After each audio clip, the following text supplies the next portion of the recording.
Welcome back to Mini Mayhem. I'm Vox, and with the Star vs. the Forces of Evil series finale, Cleaved, Star is faced with the most difficult decision of her life: destroying magic. Sure, she was all for it in a moment that she admitted was a tantrum, but now she's fully aware of the consequences. Destroying magic will not only get rid of Glossaric, but will send everyone back to where they belong, meaning Star may lose Marco, as she will be stranded on Mewni and Marco will be stranded on Earth. At least, that's Star's assumption. I have a feeling that even after Star destroys magic, she won't be separated from Marco, and this entire aspect of the conflict is all smoke and mirrors by Glossaric himself. Glossaric is the person who knows how everything will turn out, and he never actually said that Marco will be separated from Star, just that the magic will put him where he belongs. Star argues his logic with the fact that Marco ended up in the Lit Catcher due to the Firstborn's aid, a fact Glossaric doesn't dispute. In fact, his following response is more focused on Moon and Nikki up on Pi Island, saying he's sure the magic had a reason to do that. Reason is the key word here. It seems as if the magic follows its own sort of code, its own sense of destiny and logic. Putting Marco where he belongs may not necessarily mean where he originates from, but where fate wills him to be. Of course, fate would will him to be with Star. What if Marco's words in Here to Help had more of a deeper meaning than we initially realized when he says everything with the Blood Moon was a bunch of baloney? Now sure, we know the Blood Moon did bind them together. It was a legitimate curse, and they had to use the Severing Stone to break the curse, but what if it wasn't just baloney because Marco had feelings way before the Blood Moon, but because Star and Marco were already binded before the curse even affected them? Not being binded by a curse, but binded by destiny. Again, Glossaric already knows how everything will turn out, meaning he knew how everything would go down from the second Star was handed her wand. Glossaric knew of Marco's existence and his role in Star's life from the very beginning, meaning that they were always destined to cross paths, become best friends, and then blossom into something more. They were always destined to destroy magic together. Now in a way, Marco saying magic brought us together would be true. Magic is what binded them, but it doesn't mean magic will be the thing that separated them. If magic itself knows how everything is going to turn out, then why would it separate Star and Marco after it's destroyed if it's going to put everyone where they belong? If magic itself recognizes that Star and Marco were meant to be together from the very beginning. When it comes to Star's tapestry,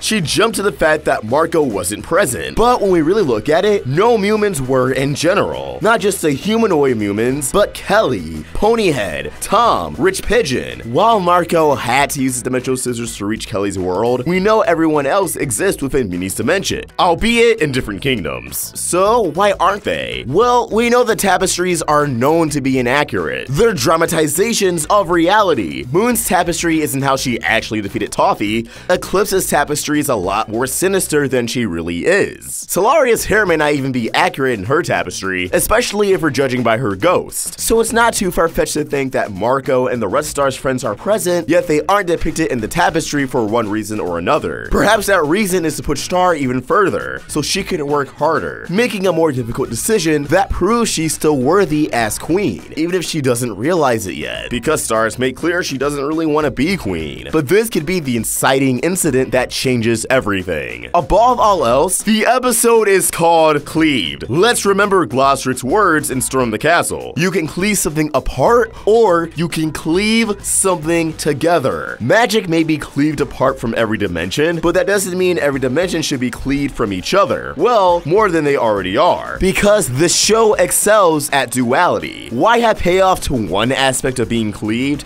if they're not going to pay off the other? We recently had confirmation that humans originated from humans. This revelation wouldn't be for nothing, so perhaps his origin will cause the magic to put the two species together, cleaving Earth and Mewni into one dimension. This could even go beyond Earth and Mewni. Perhaps in Magic's final moments, every single dimension will be cleaved together into one big universe, so Star and Marco will be able to stay in contact with all the friends they made throughout their journey. After all, they promised Meteora and Mariposa that they can grow up together. The storyboarders clearly knew the show's endgame by this point, thus they wanted us to remember this promise, because it's a promise that won't just be thrown out of the window. It was to allude to the fact that by the end of the series, everyone will have a happy ending. They'll just have to adjust to a world without magic. But what would that look like? Now, I actually want to explore any negative consequences to erasing magic in a separate video, so stay tuned for that. Guys, this channel is in full Star mode until that finale. Do you guys believe Star and Marco will be cleaved together or apart? Let us know your thoughts in the comments below, or tweet your thoughts at Roundtable Vids. And for more of my own insane theories, or just general ramblings about animation, you can find me at OstricVox. We're also on Instagram. Help the Roundtable grow by either becoming a member of the channel or supporting us over at Patreon. Link in the description. If you enjoyed this video, please throw it a like and subscribe to the Roundtable for more great cartoon content. Thank you for watching, and I hope you have an awesome day. OstricVox, signing out. Hey everyone, just letting you know over pre-recorded message that we will be at MomoCon 2019. We'll be there all 4 days, but I know what you're thinking. What about the panels? And to that, my friend, I have an answer. Friday at 2:30 will be on the Channel Federator panel, talking about our experiences as content creators. Then on Saturday at 4 p.m., we have the first ever animation showcase with a bunch of other content creators in the cartoon community. Cosmodor, Robotaxi, Nintendo, Saberspark, you name it. We'll be showing off a bunch of animated projects, such as Hazbin Hotel, whose creator will also be there, Long Gone Gulch, Amoda and Nepson, and more. And yes, we will be showing exclusive footage you cannot see anywhere else. Well, I mean, until the actual panel, where I'm sure it'll be live streamed and you can, but you guys get the point. After that, our final panel will be Saturday at 7. Another Steven Universe of the fan of this panel. Us, Mackenzie Atwood, Slice of Otaku, Rose's Universe, and Michaela Deese, the voice of Amethyst. Oh yeah, did I mention this TV Universe cast will be there? Zach Callison, Dee Magnahall, Michaela Dietz, and Estelle. Well, Estelle's only gonna be a Thursday, but Estelle. Get hyped for MomoCon, guys. It's so close, and I have a feeling it'll be one of the best years yet. Hope to see some of your beautiful faces there.